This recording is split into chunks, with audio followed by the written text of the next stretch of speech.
Doctor ortho Ayurvedic oil and capsule, अब दर्द भी घुटने टेकेगा।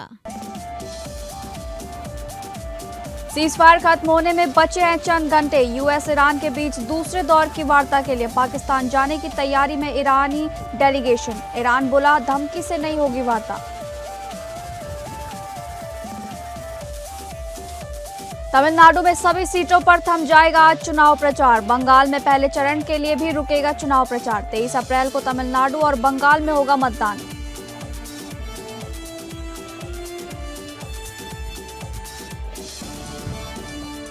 महिलाओं के साथ सीएम योगी। नारी शक्ति वंदन अधिनियम के समर्थन में प्रदेश भर में चलाएंगे अभियान। विपक्ष के रुख पर होगा सीधा प्रहार।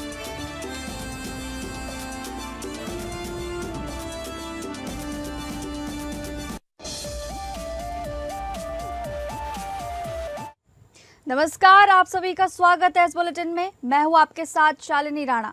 शुरुआत करेंगे बुलेटिन की बड़ी खबर से। ईरान अमेरिका के बीच 22 अप्रैल को सीजफायर खत्म होने जा रहा है। अभी तक दूसरे दौर की वार्ता को लेकर कोई स्पष्टता सामने नहीं आई है।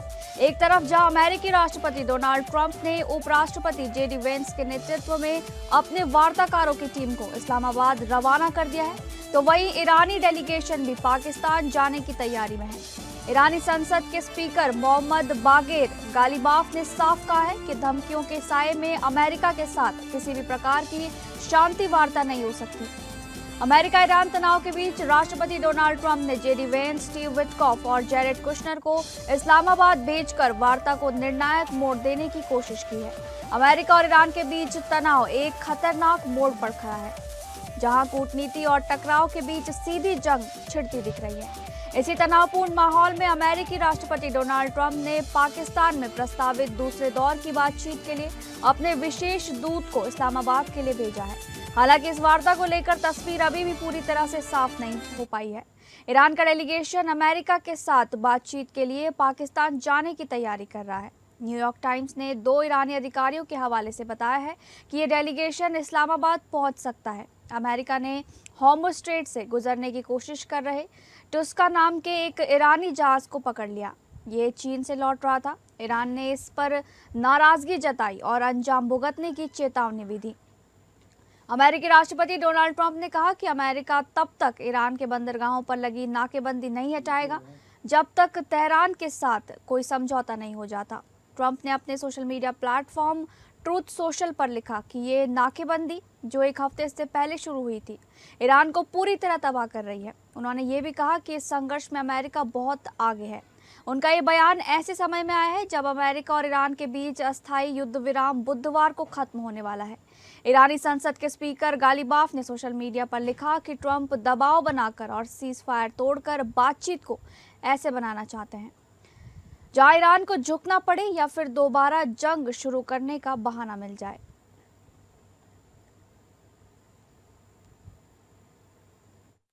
I would go to Pakistan. Yeah, Pakistan has been great. They've been so good. Islamabad, I might go. Yeah, if the deal is signed in Islamabad, I might go.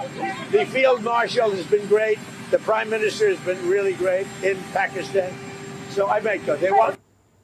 अगली बड़ी खबर, तमिलनाडु और पश्चिम बंगाल में चुनावी जंग अपने चरम पर पहुंच चुकी है, जहां आरोप प्रत्यारोप, रैलियों और शक्ति प्रदर्शन की आंधी अब थमने वाली है। लेकिन सियासी तापमान अभी भी उफान पर है। एक तरफ तमिलनाडु में आज प्रचार का शोर थम जाएगा और 23 तारीख को जनता अपने मताधिकार का इस्तेमाल कर सियासी किस्मत तय करेगी। वहीं दूसरी ओर पश्चिम बंगाल में भी हाल कुछ ऐसा ही है, जहां पहले चरण में मतदान के लिए चुनाव प्रचार आज थम जरूर जाएगा। इसके बावजूद मुकाबला और भी ज्यादा तीखा होता दिख रहा है। एक तरफ भाजपा ने चुनावी रण में अपनी पूरी ताकत झोंक दी है, दूसरी ओर तृणमूल कांग्रेस भी चुनावी रण में अपने सारे पत्ते खोलती हुई नजर आ रही है। तमिलनाडु की सभी 334 सीटों और बंगाल में पहले चरण के लिए चुनाव प्रचार थम जाएगा। चुनाव आयोग के नियमों के अनुसार मतदान में 48 घंटे पहले प्रचार थम जाता है। दोनों राज्यों में 23 अप्रैल को मतदान होगा।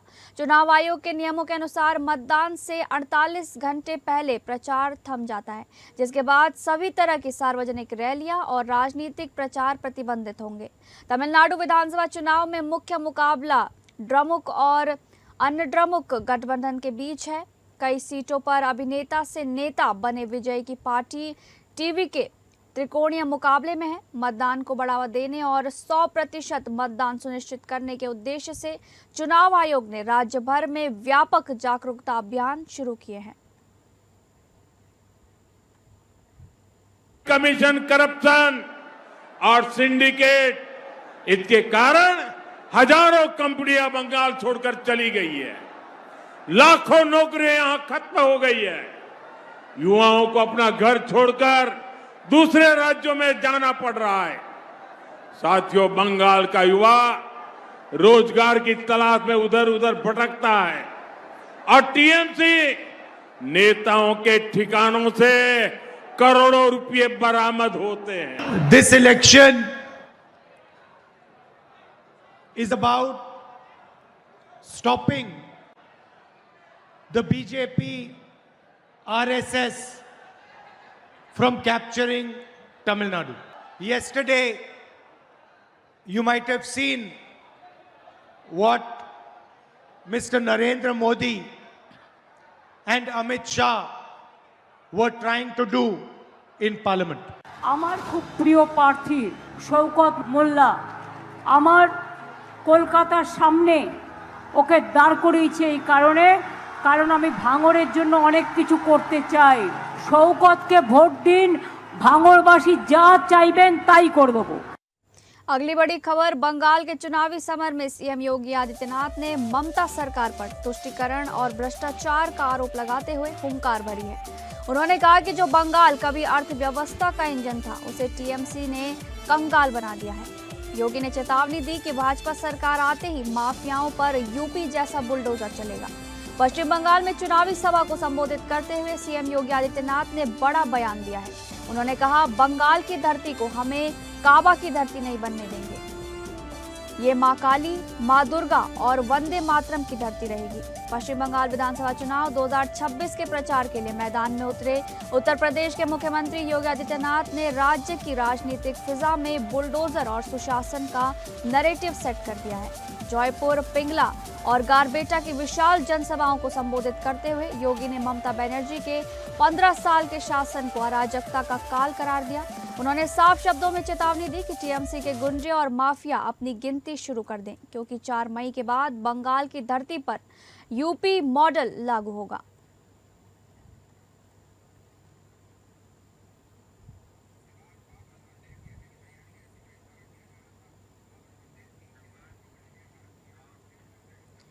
अगली बड़ी खबर, आदि आबादी को उसका अधिकार दिलाने के लिए मुख्यमंत्री योगी आदित्यनाथ स्वयं मोर्चा संभालेंगे। विपक्ष द्वारा नारी शक्ति वंदन संशोधन अधिनियम विधेयक को पारित नहीं होने देने के विरोध में मंगलवार को राजधानी में प्रस्तावित प्रदर्शन की अगुवाई सीएम योगी करेंगे। उनके निर्देश पर नारी शक्ति वंदन अधिनियम के समर्थन में प्रदेश भर में व्यापक जन जागरूकता अभियान भी चलाया जाएगा, जिसकी शुरुआत राजधानी लखनऊ से हो रही है। इसके जरिए विपक्ष को सीधे जनता के बीच घेरा जाएगा। इसमें मुख्यमंत्री के साथ पूरा मंत्रिमंडल शामिल रहेगा। इसके साथ ही तय किया गया है कि महिला आरक्षण को आधी आबादी का अधिकार के रूप में प्रस्तुत किया जाएगा। इसके लिए ब्लॉक स्तर से लेकर जिला मुख्यालयों तक कार्यक्रमों की श्रृंखला चलाई जाएगी। महिला समूहों, स्वयं सहायता समूह और विभिन्न सामाजिक संगठनों को जोड़कर इस अभियान को जन आंदोलन का रूप दिया जाएगा। मुख्यमंत्री योगी आदित्यनाथ स्पष्ट संदेश देंगे कि महिला सशक्तिकरण डबल इंजन सरकार की प्राथमिकता है। रैलियों, जनसभाओं और संवाद कार्यक्रमों के माध्यम से विपक्ष का असली चेहरा जनता के बीच लाया जाएगा। जिन राजनीतिक दलों ने महिला आरक्षण के मुद्दे पर विरोध या टाल मटोल का रवैया अपनाया, वे महिलाओं के अधिकारों के खिलाफ खड़े हैं। इसी मुद्दे को लेकर घर घर संपर्क अभियान भी चलाए जाएंगे। अभियान में महिला समूहों को प्रमुखता से जोड़ा जाएगा, ताकि गांव से शहर तक इस मुद्दे को व्यापक समर्थन मिल सके और महिलाओं की भागीदारी बढ़े। यह अभियान केवल राजनीतिक नहीं, बल्कि सामाजिक दृष्टि से भी महत्वपूर्ण होगा, जिसमें महिलाओं की भागीदारी, नेतृत्व और सशक्तिकरण को केंद्र में रखा जाएगा।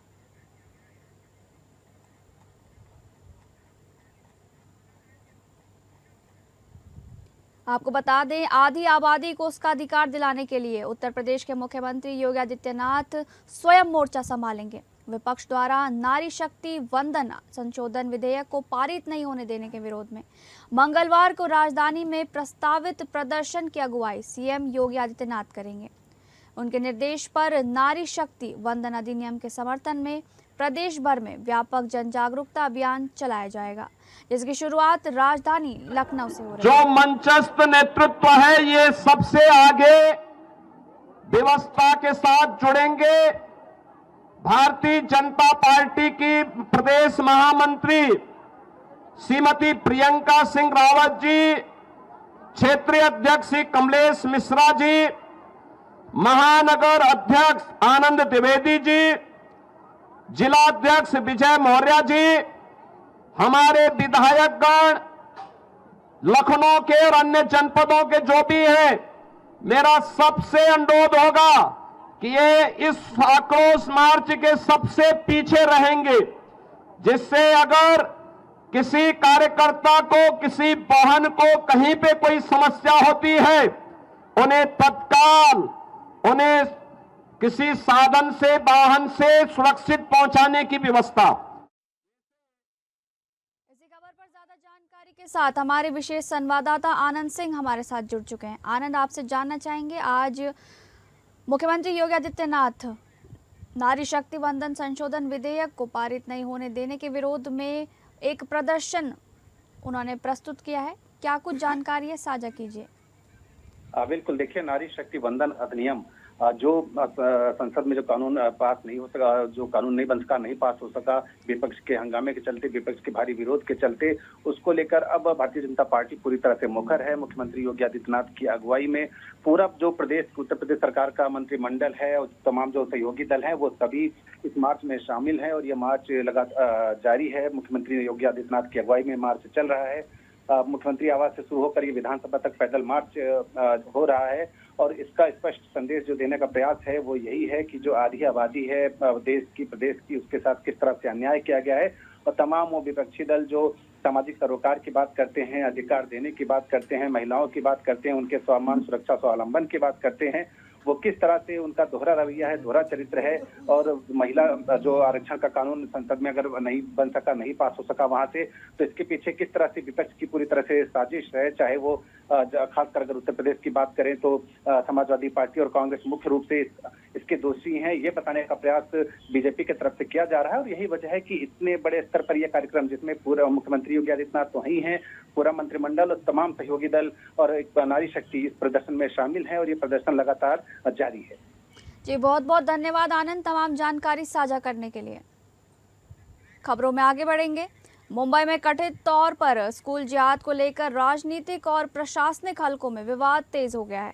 भाजपा नेता किरीट सोमैया ने आरोप लगाया कि बृहन मुंबई नगर निगम या बीएमसी द्वारा चिन्हित 164 अवैध स्कूलों में से करीब 150 संस्थान कथित रूप से मुस्लिम लैंड माफियाओं से जुड़े हैं। उन्होंने कहा कि शहर के कई इलाके, खासतौर पर गोवंडी, मलाड और कुर्ला में बड़ी संख्या में बिना मान्यता वाले स्कूल संचालित हो रहे हैं। उनके अनुसार गोवंडी में लगभग 65, मलाड में 25 और कुर्ला में 12 ऐसे स्कूलों की पहचान हुई है। सोमैया का दावा है कि ये संस्थान न केवल शिक्षा नियमों का उल्लंघन कर रहे हैं, बल्कि शिक्षा की आड़ में जमीन कब्जाने और अन्य अवैध गतिविधियों को बढ़ावा दे रहे हैं।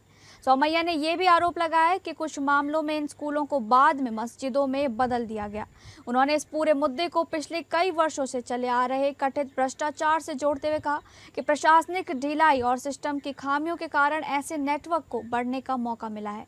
साथ ही उन्होंने ये भी दावा किया कि इन संस्थानों का उपयोग अवैध घुसपैठियों को ठहरने और बसाने के लिए किया जा रहा है। इस मामले को लेकर उन्होंने राज्य के गृह विभाग और बीएमसी अधिकारियों के साथ बैठक की है। उनकी शिकायत के बाद शिक्षा विभाग ने कुछ संस्थानों का निरीक्षण भी शुरू किया है। प्रशासन की ओर से संकेत दिए गए कि इन अवैध स्कूलों के खिलाफ जल्द ही सख्ताई शुरू की जाए।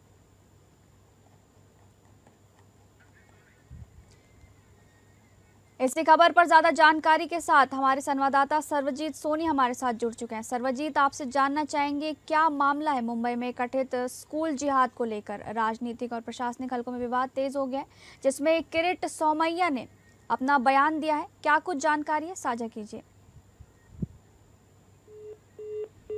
सांसद जो है उन्होंने एक आरोप लगाया है हालांकि उसमें डिटेल्स के साथ आरोप लगाया गया है कि मुंबई समेत कई ऐसे जिले हैं जहां पर मदरसों के नाम पर जो सरकारी जमीनों का कब्जा किया गया है, वहां पे स्कूल वगैरह चलाए जा रहे हैं जो पूरी तरह से अवैध हैं। हालांकि गवंडी और मानपुर जैसे इलाके में कई सारे स्कूल्स बताए गए हैं। हालांकि इसको लेकर बीएमसी के वार्ड ऑफिस में उन्होंने एक प्रेस कॉन्फ्रेंस की थी और शिकायत भी की थी जी नॉर्थ में, जिसके बाद बीएमसी के कर्मचारी उनके शिकायत के बाद मौके पर वहां पे अभी मुआयना कर रहे हैं। हालांकि जिस तरह से 150 से अधिक बताए गए हैं, जिस तरह से इलीगल जो है मदरसा और सरकारी जमीन पर कब्जा, इसको लेकर बीएमसी अब पूरे एक्शन मोड पे है। बीएमसी और म्युनिसिपल कमिश्नर को भी लेटर दिया गया है और वहीं वार्ड अधिकारी भी इस पर पूरे जो शिकायत पर जो है संज्ञान लेते हुए मौके पर वहां पे पड़ताल कर रहे हैं और जिस तरह से आरोप लगाए गए हैं उसके दस्तावेज चेक करके, और बीएमसी पूरी तरह से एक्शन मोड पे है। अगर वो इलीगल पाए गए तो उन पर पूरी तरह से कार्रवाई की जाएगी। हालांकि किरीट सोमैया ने एक पूरी तरह से जो आरोप लगाए हैं इस पे पूरी इलीगल एक्टिविटीज और सरकारी जमीन को कब्जा कर लेकर जो है लव जिहाद, अब लैंड जिहाद को बताया गया है। तो अब देखना है कि बीएमसी पूरे मामले पे जांच करके कितने जो स्कूलों को अवैध तरीकों से उस पर कार्रवाई करती है। जी बहुत बहुत धन्यवाद सर्वजीत तमाम जानकारी साझा करने के लिए। अगली बड़ी खबर, उत्तर प्रदेश के मुख्यमंत्री योगी आदित्यनाथ आज शाम 5 बजे के बाद अपने 2 दिवसीय दौरे पर वाराणसी पहुंचेंगे। सीएम हेलीकॉप्टर से पुलिस लाइन हेलीपैड उतरेंगे और वहां से सीधे सर्किट हाउस जाएंगे। थोड़े विश्राम के बाद वे नरेंद्र मोदी के प्रस्तावित काशी दौरे की तैयारियों की समीक्षा करेंगे। इस दौरान मुख्यमंत्री BLW स्थित प्रस्तावित सभा स्थल का निरीक्षण करेंगे और शहर में चल रही विभिन्न परियोजनाओं की प्रगति का जायजा लेंगे।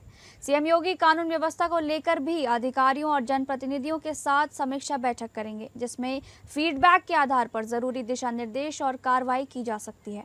अपने दौरे के दौरान मुख्यमंत्री श्री काशी विश्वनाथ मंदिर और काल भैरव मंदिर में दर्शन पूजन भी करेंगे। वहीं VIP मूवमेंट को देखते हुए वाराणसी ट्रैफिक पुलिस ने एडवाइजरी जारी कर कई रूट डायवर्जन लागू कर दिए गए हैं, जिससे शहर की यातायात व्यवस्था प्रभावित हो सकती है। सभी विभाग मुख्यमंत्री के दौरे को लेकर पूरी तरह सतर्क और तैयार नजर आ रहे हैं।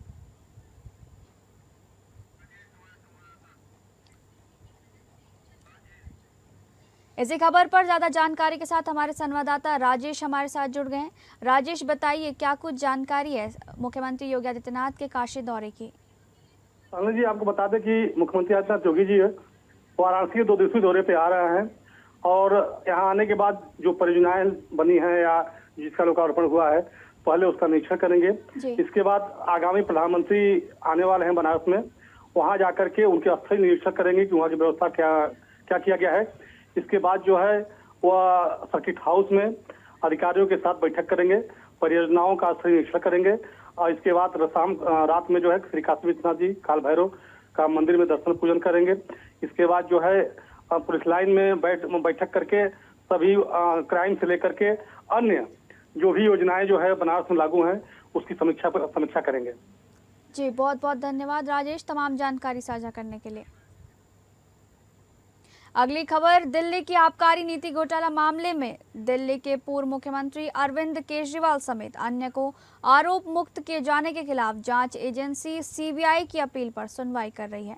जज जस्टिस स्वर्णकांत शर्मा को इस मामले की सुनवाई से अलग करने की मांग वाली अर्जी पर फैसला सुनाते हुए स्पष्ट किया कि वो इस मामले की सुनवाई से खुद को अलग नहीं करेंगी। जस्टिस स्वर्णकांत शर्मा ने रेजोल्यूशन को लेकर दिए गए लगभग 2 घंटे के अपने विस्तृत आदेश में उन सभी आरोपों पर खुलकर जवाब दिए, जिसके आधार पर अरविंद केजरीवाल समेत अन्य लोगों ने जस्टिस स्वर्णकांत शर्मा को इस सुनवाई से खुद को अलग करने की मांग की थी। इसी खबर पर ज्यादा जानकारी के साथ हमारे संवाददाता विवेक सिंह चंदेल हमारे साथ जुड़ चुके हैं। विवेक, आपसे जानना चाहेंगे क्या कुछ जानकारी है केजरीवाल के मुद्दे से जुड़ी, इस जानकारी के लिए साझा कीजिए। बिल्कुल, एक बड़ा ही रोचक मामला था जिस पर कल शाम तकरीबन 2 घंटे तक दिल्ली हाई कोर्ट में एक आदेश पारित किया गया जस्टिस स्वर्णकांता शर्मा की तरफ से। और जस्टिस स्वर्णकांता शर्मा को अपने फैसले में यह तय करना था कि जिन मामलों में आरोपी लोग जिनको आरोप मुक्त कर दिया गया था निचली अदालत से, उनको कोर्ट में उस मामले से जुड़े जो तथ्य थे उनके आधार पर यह तय करना था कि जो निचली अदालत ने उन्हें इन आरोपियों को आरोप मुक्त कर दिया था, क्या वो फैसला सही है या नहीं, इस अपील पर सुनवाई कर रही थी। उनमें से एक इस मामले से जुड़े दिल्ली के पूर्व मुख्यमंत्री अरविंद केजरीवाल थे, जिनको इस मामले में निचली अदालत ने आरोप मुक्त कर दिया था। क्योंकि ये दिल्ली की जो नई आबकारी नीति बनाई गई थी, उसको लेकर एक याचिका दाखिल थी। अब माफ कीजिएगा, दिल्ली हाई कोर्ट में याचिका सीबीआई की तरफ से दाखिल की गई निचली अदालत के फैसले के खिलाफ। तो इसमें एक 18वें नंबर पर जो थे दिल्ली के पूर्व मुख्यमंत्री अरविंद केजरीवाल, वो कोर्ट आते हैं और इन पर्सन कोर्ट में अपीयर होते हैं और ये कहते हैं कि हम इस मामले में खुद आर्गुमेंट करना चाहते हैं और इस मामले की सुनवाई से जस्टिस स्वर्णकांता शर्मा खुद को अलग कर लें। उन्होंने ये उसके लिए 10 बाकायदा बिंदु दिए और ये कहा कि उनको अप्रीहेंशन है कि उनको यहाँ से न्याय नहीं मिलेगा। उन्होंने कुछ मामलों का हवाला भी दिया जिसमें आबकारी नीति से जुड़े मामले में कुछ फैसलों में उन्होंने ऑर्डर पास किए थे, जिसको उनके हिसाब से ये लगता था अरविंद केजरीवाल और जो उनके अन्य सहयोगी साथी थे उनकी तरफ से कि वो इस मामले में बायस्ड हैं। ऐसा करके उन्होंने 10 पॉइंट दिए और ये कहा कि हम ये चाहते हैं कि जस्टिस स्वर्णकांता शर्मा को इस मामले को सुनवाई नहीं करना चाहिए, खुद को रिक्यूज कर लेना चाहिए। कोर्ट ने उनको पूरी तरीके से सुना। इसके बाद अपने फैसले को सुरक्षित रख लिया और बहुत जो एक जुडिशियल माइंड होता है वो अप्लाई करते हुए कहा कि चूंकि आप रिक्यूजल की बात कर रहे हैं, इस वजह से मैं इस मामले पर जब अपना फैसला दिया तो उसमें बहुत स्पष्ट रूप से जितने भी आरोप इनकी तरफ पर लगाए गए थे उनका पूरी तरीके से जवाब दिया और जवाब देने के बाद बहुत स्पष्ट कहा कि अगर कोई झूठ कोर्ट के बाहर भी 100 बार बोला जाए तो वो सच नहीं हो जाता। इसके अलावा उन्होंने बहुत स्पष्ट किया कि जो आरोप या शंका आपकी तरफ से लगाए जा रहे हैं कि उनके परिवार के जो बच्चे हैं वो हाई कोर्ट और सुप्रीम कोर्ट के पैनल में इंगेज हैं और सॉलिसिटर जनरल ही उनको इंगेज करते हैं, ये कहीं से भी उचित नहीं हो सकता, क्योंकि वो जो बच्चे हैं या जो परिवार के सदस्य होते हैं उनका मौलिक अधिकार होता है और ऐसा भी नहीं है कि वो शराब नीति घोटाले से जुड़े किसी मामले में वो डायरेक्टली या इनडायरेक्टली उस केस में कहीं इम्पैनल हुए हों। इस वजह से उनका ये तर्क बिल्कुल गलत है। दूसरा तर्क उन्होंने दिया कि जो अमित शाह का एक बयान किसी चैनल के माध्यम से एक प्रोग्राम में दिया गया था, उन्होंने कहा कि अगर मीडिया में कोई राजनेता या कोई व्यक्ति कोई बयान देता है उसके आधार पर कोई निर्णय नहीं लिया जा सकता और नैरेटिव सेट करने की जो कोशिश की जा रही है वो नहीं होनी चाहिए, क्योंकि एक जज का काम होता है कि जो उसके सामने तथ्य आए, हालांकि वो उसकी राजनीतिक सोच या विचारधारा कुछ भी हो सकती है, लेकिन जब वो जज की कुर्सी पर बैठता है, एक जज होता है, तो वो फैसले देना चाहता है जो केस की मेरिट्स होती हैं।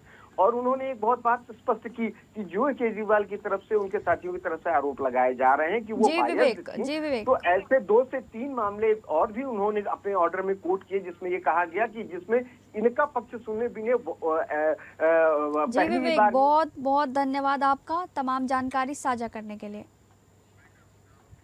फिलहाल इस बुलेटिन में बस इतना ही। नमस्कार।